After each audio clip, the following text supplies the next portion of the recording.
Seruput kopi dulu Lur, santai sebentar. Karena Laut Jawa pagi itu kelihatan tenang. Tapi di balik layar radar TNI AL, drama militer sedang berjalan senyap. Pada Jumat 6 Februari 2026, Koarmada 1 tidak sekadar berlayar rutin.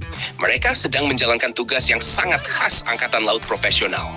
Waspada, terukur, dan tak terlihat publik, tetapi menentukan kedaulatan maritim Indonesia. Carry Kerambit 627 mendapat tugas pengawasan terhadap HMS Toowoomba, kapal perang Angkatan Laut Australia, yang baru saja lepas jangkar dari dermaga IKT Tanjung Priok, Jakarta, dan bergerak menuju Filipina. Di atas kertas, kunjungan Toowoomba ke Tanjung Priok disebut sebagai singgah logistik dan hubungan persahabatan maritim. Namun Lur, di kalangan pengamat pertahanan ada cerita lain yang beredar cukup kuat. Keberadaan Toowoomba di Jakarta sebenarnya lebih terkait dengan pengamanan Perdana Menteri Australia yang sedang berkunjung ke Indonesia.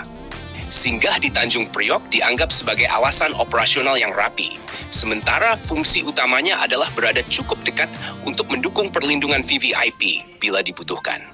Bukan konspirasi, melainkan praktik standar banyak negara ketika pemimpin mereka berada di luar negeri. Terlepas dari alasan itu, sejak Toowoomba keluar dari pelabuhan, radar navigasi Kerambit langsung mengunci kontak target. Di layar radar biru itu, tampak tanda kapal dengan identifikasi jelas, jarak sekitar 2,8 mil laut, bergerak stabil dengan kecepatan 18 knot. Ini bukan sekadar melihat dari jauh, tetapi pemantauan taktis yang presisi. Kerambit tidak mendekat secara agresif.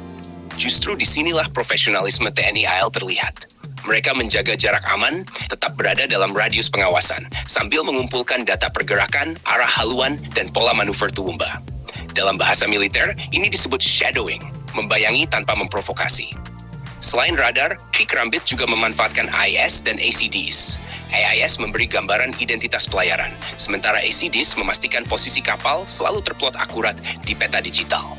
Kombinasi tiga sistem ini membuat TNI AL tidak hanya mengikuti, tetapi memahami sepenuhnya perilaku operasional kapal asing tersebut. Menariknya, koordinat yang tercatat menunjukkan posisi kapal berada di perairan strategis Laut Jawa, jalur yang padat lalu lintas maritim Indonesia. Disinilah peran TNI AL menjadi krusial, bukan hanya untuk pertahanan, tetapi juga keselamatan pelayaran nasional.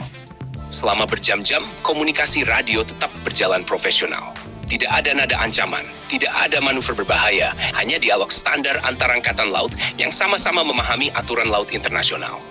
Namun jangan salah, di balik komunikasi yang sopan, ada pesan tegas. Ini wilayah Indonesia, dan kami mengawasi. Carry Kerambit terus membuntuti hingga HMS Toowoomba meninggalkan daerah operasi Koarmada 1. Begitu kapal Australia itu keluar dari zona tanggung jawab, tugas pun dinyatakan selesai. Bukan dengan sorak-sorai, melainkan dengan laporan resmi dan evaluasi operasi. Bagi publik mungkin ini tampak sederhana. Tapi bagi dunia militer, operasi semacam ini adalah latihan nyata kesiapsiagaan. Setiap detik pengawasan melatih awak kapal, menguji sistem radar, dan memperkuat doktrin pertahanan maritim Indonesia. Kerambit sendiri bukan kapal sembarangan. Dirancang untuk patroli cepat, lincah, dan efektif di perairan Nusantara, ia menjadi simbol kehadiran nyata TNI AL di laut.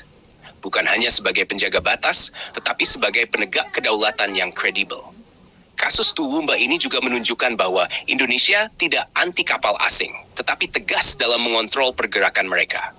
Bersahabat tetapi tidak lengah. Terbuka tetapi tetap berdaulat. Setiap kapal perang yang melintas, entah dari Australia, negara lain, atau bahkan negara besar, selalu dipantau dengan standar yang sama. Tidak ada perlakuan istimewa, hanya profesionalisme maritim. Di balik layar radar biru itu ada awak muda TNI AL yang berjaga tanpa terlihat publik. Mereka bekerja sunyi, jauh dari sorotan, memastikan Laut Jawa tetap berada di bawah kendali Indonesia. Dan inilah esensi Koarmada 1. Sigap, terlatih, dan selalu siap. Bukan untuk pamer kekuatan, tetapi untuk menjaga martabat bangsa di laut. Sekarang, kopi sudah habis, ceritanya juga hampir rampung. Jangan lupa subscribe, like, dan komen di bawah sambil ngopi.